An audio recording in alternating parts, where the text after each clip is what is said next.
За та бүхэндээ энэ үеийн мэндийг хүргэе. Өнөөдөр хар сарамсыг гэрийн нөхцөлд хэрхэн хийх талаар бичлэг оруулж байна. За ингээд бидэнд хэрэг болох зүйлсээ танилцуулцгаая. За нэгдүгээрт нь энгийн будаа агшаагч хэрэг болно.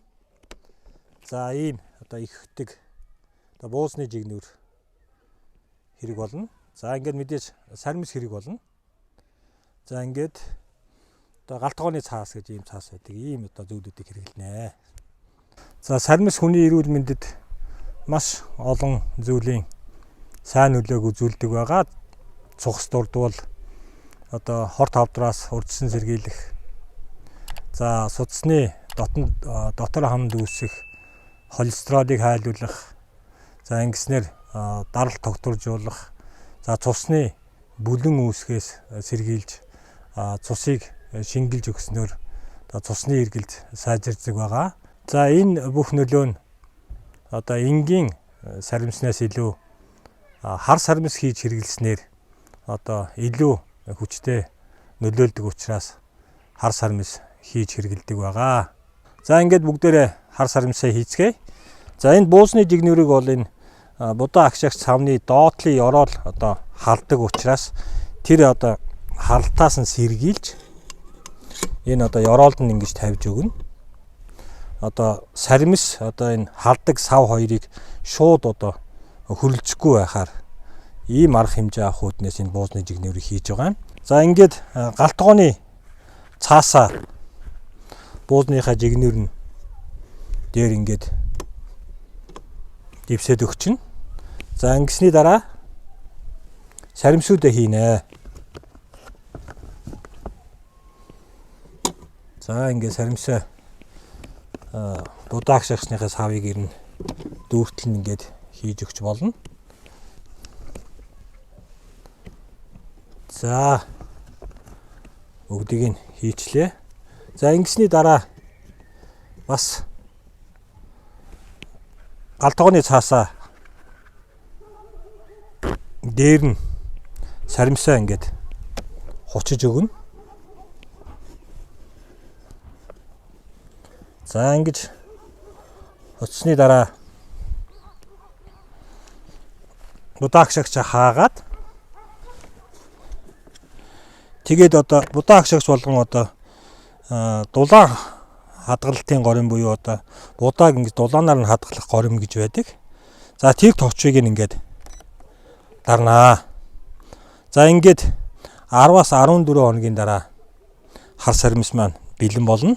Өдөр одоо огноог нь мартахгүй тулд одоо хийсэн он сар өдрөө ингээд тавиад будаа агшин тэр наагаад ингээд орхичдаг.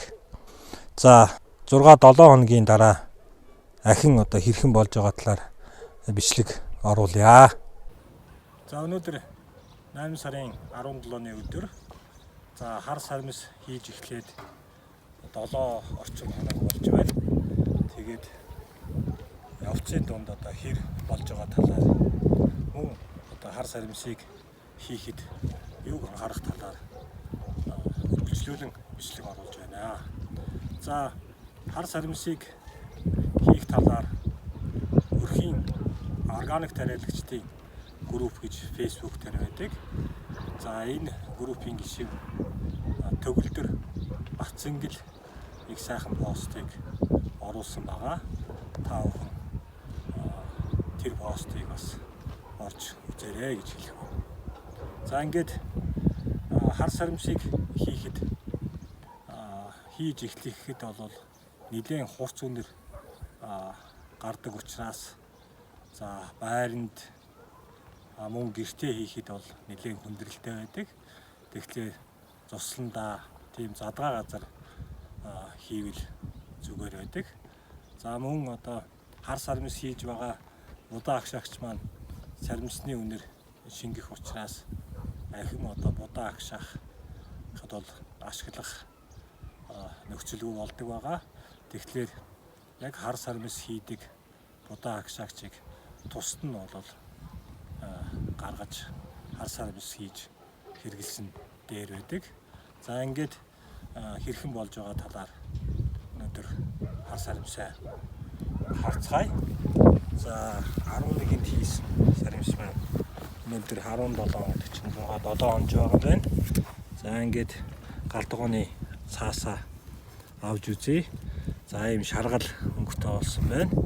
За нэг булцог аваад доторх одоо хумсыг нь харъя. За одоогор бол ийм шаргалдуу өнгөтэй болсон байна. За мэдээж бол болоог байгаа. За 11-нд хийсэн хар саримс маань миний багцаагаар бол нэг 24-25 орчимд болох болоо гэж бодож байна.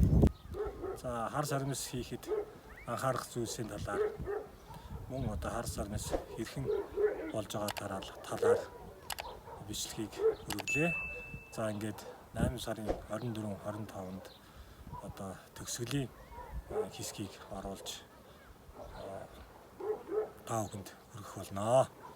За өнөөдөр 8 сарын 27-ны өдөр 8 сарын 11-нд хийсэн хар саримс маань бэлэн боллоо. За нийтдээ 16 хоногийн хугацаа шаардсан байна. За би энэ удаагийн одоо хар саримсыг хурааж аваад удаагүй нойтын саримсаар хийсэн учраас ингэж 2-3 хоногоор оройтсон болов гэж бодож байна. За би урд жил нь хийж байсан хар саримсныхаа бичгэлийг та бүхэнд үзүүлье. Тэгэхээр 2019 оны 10 сарын 7-нд хийгээд тэгээд 10 сарын 16-нд хар саримс болсон гэсэн ийм бол бичгэл байна.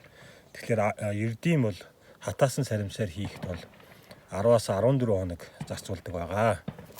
За хар саримсны болцыг мэдэхдээ хоног хугацаанаас гадна за энэ саримс хийж байгаа будаа агшаагчнаас үнэр гарч байгаа эсхийг бол шалгадаг.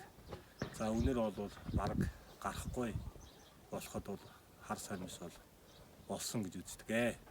За ингээд болсон хар саримсаа бүгдээрээ үзцгээе. За нэлээд ор хэмжээний хувьд бол нэлээд багассан байгаа. Иймэрхүү хар хүрэн өнгөтэй ингэж болдог. За хар саримсыг ингэж хийж хэрэглэснээр за ердийн саримснаас ялгаатай тал нь бол ердийн саримсны тэр ааг одоо хуц үнэр бол дарагддаг.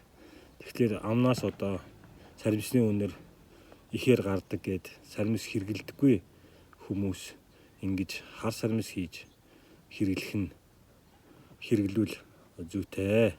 За би жил бүр тарьж байгаа саримсныхаа нүүрс усыг бол хэмжиж үздэг.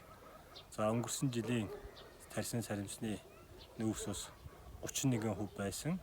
За ингэж хар саримс хийснээр саримсанд одоо саримсны ус чийг одоо ихээр гадагшлах учраас нүүрс усны одоо агуулмж бол бас их өсдөг байгаа.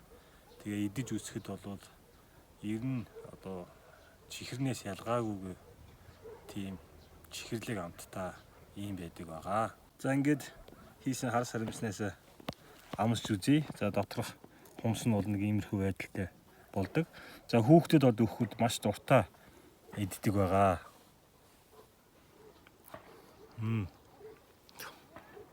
Чихэрлэгийн хэмжээ айгүй маш их болсон байна. Ингэж хийсэн хар саримсаа хэрхэн хэрэглэх талаар товчхон мэдээлэл өгье.